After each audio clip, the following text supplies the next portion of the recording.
Up next on U.S. Bank Business Watch, presented by the Business Courier. Would you ride the rails in Cincinnati? We look at the next big transportation controversy. Cultural immersions to New York City and the west side of Cincinnati. We'll explain. And creating healthy food choices, taking sushi into schools. U.S. Bank Business Watch is next.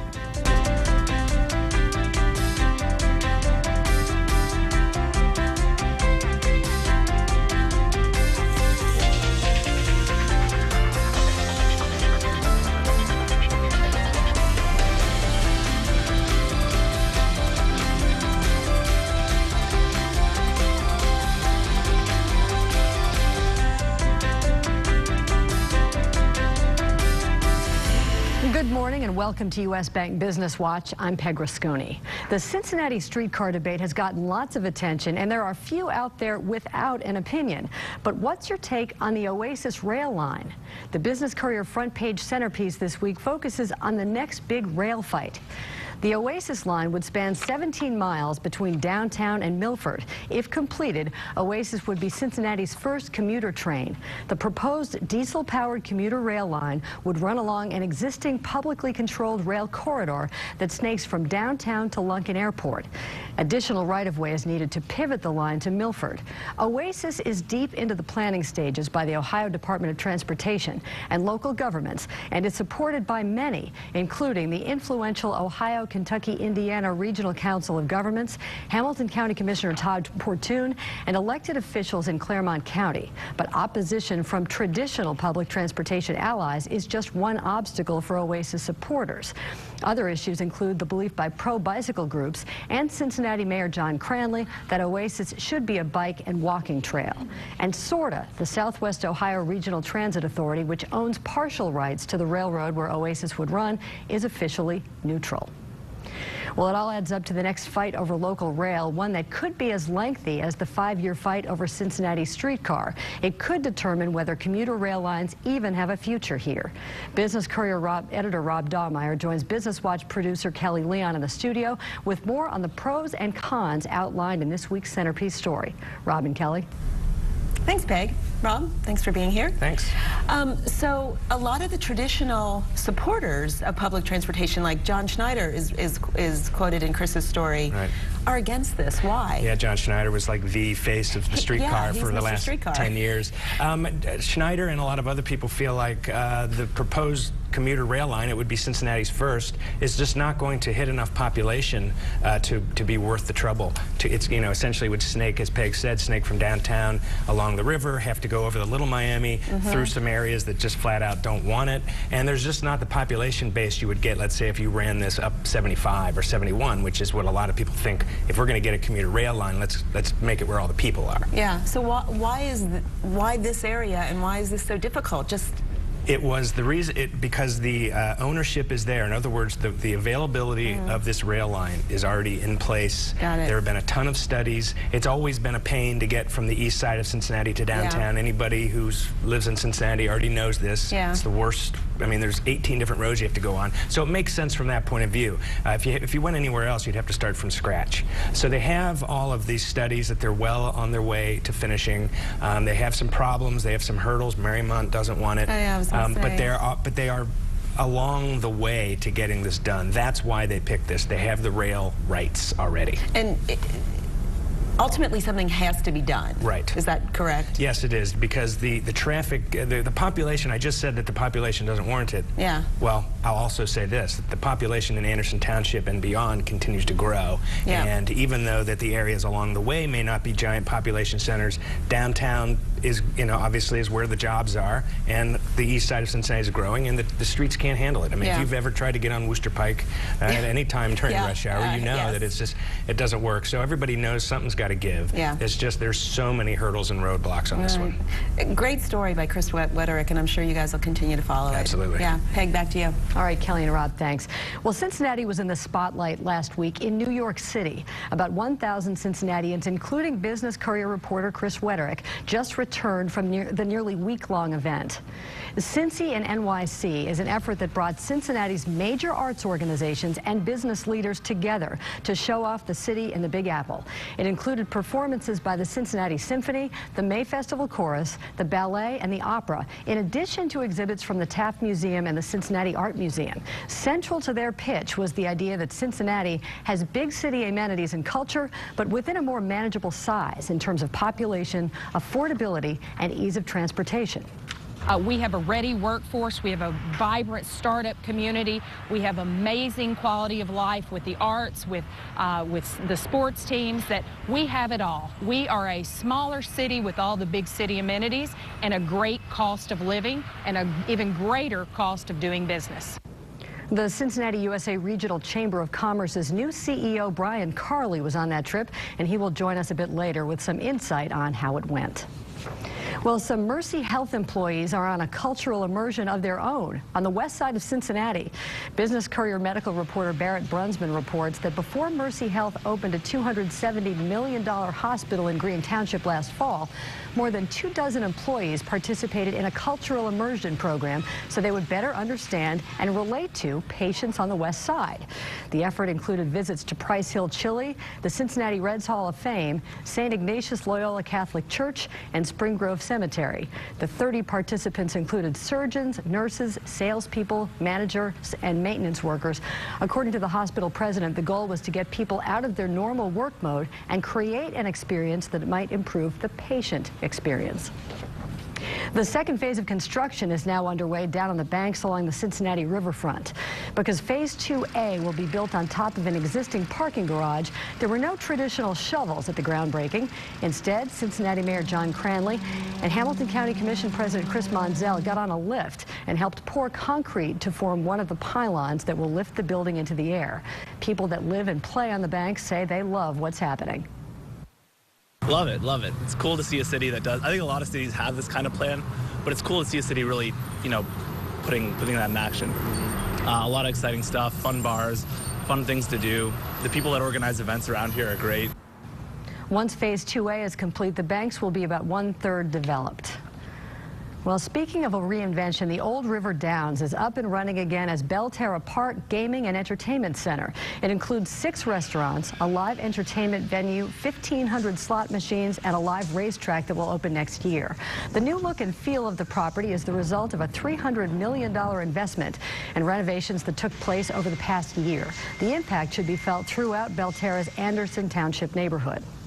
And with our great neighbors that we have here over at Riverbend and Coney Island, we're creating this entertainment district here. We have a variety of restaurants that also are part of the facility. Our off-track betting facility, which is called the River Downs Club, where you can bet on racetracks throughout the United States. It's all together. Belterra created more than 800 permanent jobs. It's owned by Las Vegas-based Pinnacle Entertainment, which owns and operates 15 gaming properties across the country. Pinnacle estimates Belterra Park will have a $300 million yearly economic impact. A tablet that helps seniors remember to take their medication is now available to the public, something the co-founder and CEO never planned for. The MediCheck tablet beeps when it's time to take a medication. It shows a picture of the medicine, and then a senior taps the device to confirm they've taken it. If they forget, the tablet notifies a call center. 2 months ago, the Cincinnati startup launched a beta test with the Burger Health System in Circleville, Ohio. That's the direction CEO Jeffrey Shepard originally intended, partnering with hospitals to give tablets to patients to lower readmission rates. But Shepard says the demand by individual consumers was made apparent by the flood of emails he got from people who read about it in the Business Courier. The Business Courier is honoring several businesses as being among the healthiest in our area. Now, we're not talking financial health, but wellness with regard to employee programs. This is the 4th year for the event. We started the program simply just to find out the best of the best and what employers are doing in employee health that are really leading the way. And more importantly, so they can benchmark and learn, and that's what these events are about. It's not just an award, but also to see what the best of the best are doing and to get practical knowledge to apply it in their businesses. For all the winners and why they're being recognized, be sure to visit the Business Courier website. The CEO of one of Cincinnati's largest employers says change is fun. And it's a good thing Kroger CEO Rodney McMullen embraces change. His company is experiencing a lot of it. The Cincinnati-based supermarket giant is integrating Harris Teeter supermarkets after a $2.5 billion acquisition of the chain in late January. Openness to change is what led Kroger to start focusing on customers instead of competitors a decade ago. And that's when its hugely successful customer-first strategy was born, placing customers at the center of every decision. One of the things we've been able to do is reduce our prices by over $3 billion a year, so we're giving our customers a better value, fuel rewards, and our associates then have been able to take costs out of our business so we can afford to do that for our customers.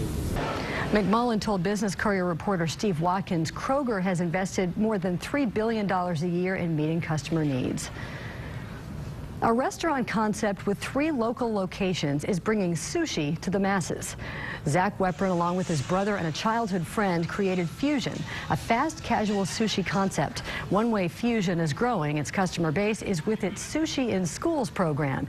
Each Fusion restaurant partners with 5 schools to bring sushi in as a lunchroom option 1 day a week. What we do is we make the sushi here fresh in the morning here in-house, and we go out to the school districts themselves. We set up operation, we bring our team out there, and we serve the kids. So we go out there, we educate the kids on what the sushi is, we talk to them, we more or less create that Fusion experience inside the school districts. The newest Fusion restaurant opened about 6 weeks ago in Kenwood. Unlike traditional sushi restaurants, Fusion offers a number of cooked protein options, such as cooked chicken, shrimp, and steak, to put in its rolls. And then customers can add vegetables and toppings. Well, up next on U.S. Bank Business Watch, Jungle Jim's is known for a lot of food delicacies. Now it's expanding its beverage selection. And changes could be coming to historic Lytle Park in downtown Cincinnati.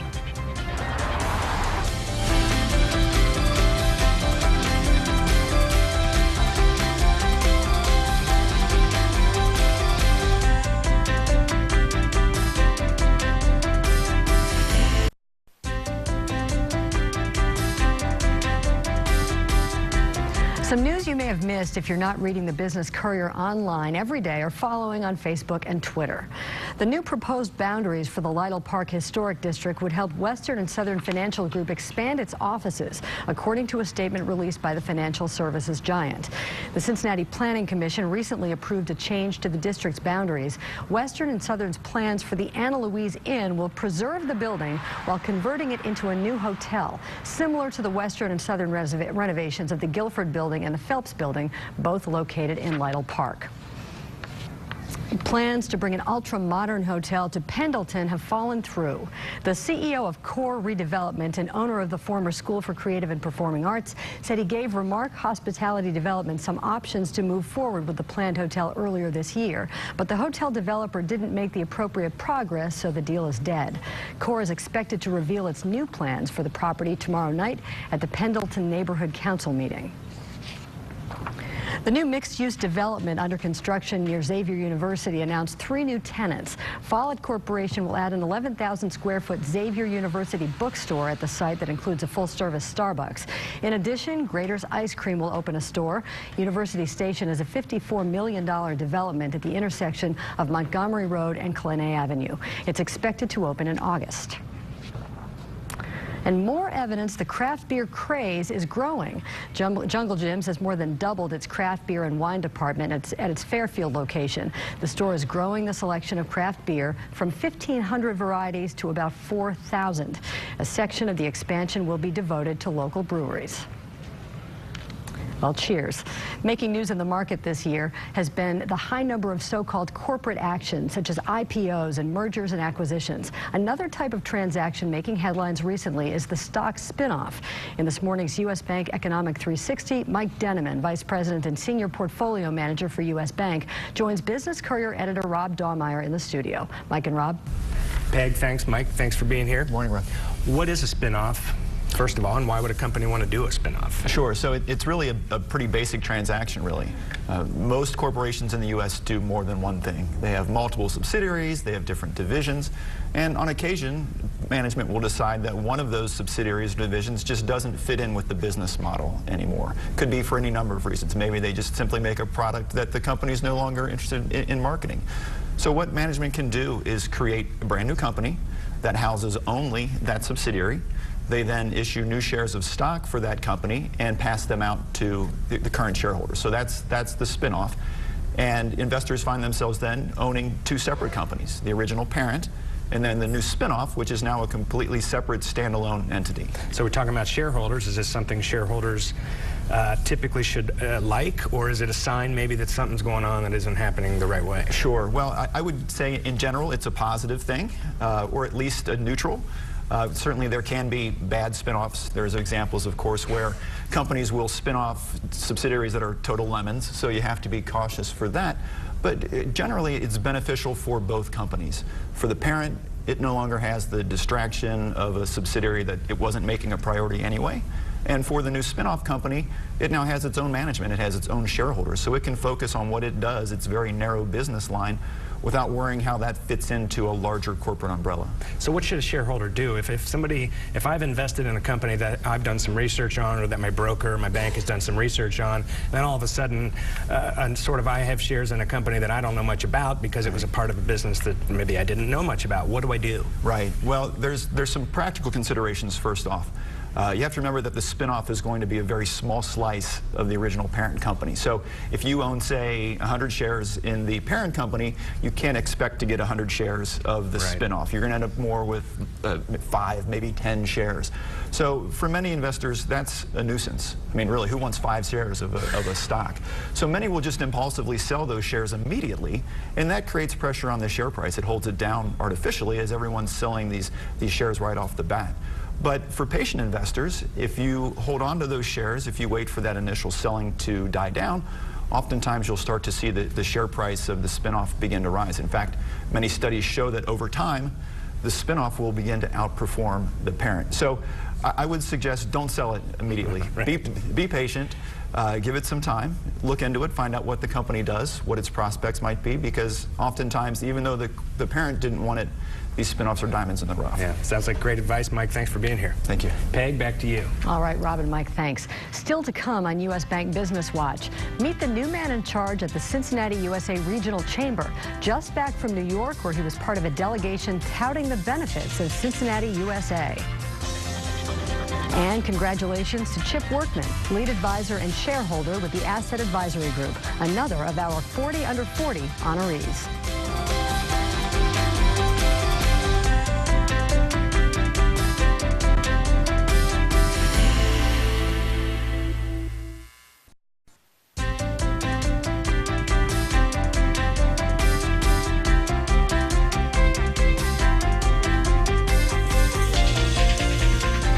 In this morning's Business Insight, Brian Carley took over as CEO of the Cincinnati USA Regional Chamber on March 1st. Carley succeeded Ellen Vanderhorst, who held the CEO title for 8 years. Following a lengthy search, Carley was selected to lead the chamber. He left his job as a partner at accounting firm Deloitte and a career in accounting that spanned 37 years to join the Cincinnati USA Regional Chamber. Brian Carley is with Business Courier publisher Jamie Smith in the studio with more on his new role and his visit last week to New York City to tout the many benefits of doing business here. Jamie and Brian. Thanks, Peg. Brian, thanks for being here today. Thanks. So you're about 60 days in on this job, huh? Right. Yep. It's been a whirlwind. Yeah. So you moved back to Cincinnati. Correct. So that's exciting, right? Very exciting. Yeah, Talk a little bit about your first impression of over your first 60 days. Well, a lot of it has been a re-indoctrination to Cincinnati. I spent a lot of my career here before I spent 7.5 years in Cleveland. So it was making those old connections again, getting reintroduced into the community. This community is so warm and inviting. It was really easy. So a lot of lunches, dinners, and breakfasts, but it's been fantastic. It's been good. All right, let's switch a little bit. Let's talk about New York City. That had to be an exciting time for you guys. It was fantastic. Talk about the highlights, talk about your goals, and if you think those goals are being met. Oh, absolutely. I got to admit, first, we were a tag-along. The leader here was really Julie Schiffman and the arts organizations. And the arts in New York City was really what drove this. And so we kind of piggybacked on to what they were doing and said, hey, we can go up there to get some business done as well. And sure enough, we did. And so we had a whole group of leaders, CEOs, economic development professionals, and we met with probably over the last 2 days 20 different executives in the site selection and consulting industry that help companies figure out where to go. And it was unbelievably successful. That's just like a big live commercial, right? I mean, you had CEOs up there telling their stories, telling why they were here. What's been successful? Yeah, and we had the CFO of Festo America tell why they left New York and Long Island and came to Cincinnati and set up shop, and it was fantastic. Well, they really got a great message. It's a great plan, great idea. I can't wait to see more about it. No, our reporter Chris was up there. He was. And he's been writing about it, blogging about it, so it's been cool to see that.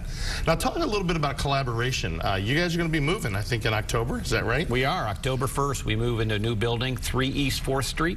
It's a little 3-story building right on 4th Street. We're going to have the whole building, but we're going to share, and as they say, cohabitate with the Port Authority, Ready Cincinnati, the CBC eventually, and the CRBC as well. They've got a few more months before they finish up their lease and join us. Oh, that'll be incredible. It'll be great. I mean, I'm sure you guys work together on so many different projects, and just having you in one place is going to save you a lot of time and make you a lot more efficient, I'm sure. It will, and I tell you, we can't wait to have our grand opening because the first floor is very welcome and very open. You're going to be able to come off the street, and we're going to have our first floor is going to be all our meeting space, conference centers, our big auditorium, and it's open to our members and others in the community to use as well. Oh, that's great. Well, no, we at the Business Courier partner with you guys on a lot of events. I think it's a great synergy between the two of us for the city, for the business, and Cincinnati. So I'm sure that's not going to change. That's correct. I've heard nothing but great things about you, and I'm looking forward to having a long relationship with you guys. Yeah, I was up on the roof of the building last week, and you know, maybe it could be the Cincinnati Business Courier rooftop deck. We're looking for sponsors. I like that plan. Well, listen, thanks a lot, and I'm sure we're going to be having you back on here again to talk about maybe after you get about 6 months under the belt, we'll get you back in. Deal. All right. Thanks a lot, Brian. To it. Thanks. Peg, back to you. All right, Jamie, thanks, and Brian, welcome back. And thank you for joining us this morning for U.S. Bank Business Watch. We'll be back next Sunday and every Sunday morning at 6:30 here on Local 12 and 10 a.m. on the CW. For more business news all week long, visit the Business Courier online and sign up for daily emails. Follow us on Twitter and Facebook. Our address is cincinnatibusinesscourier.com. I'm Peg Rasconi, and hope you make it a great Sunday. And happy Mother's Day.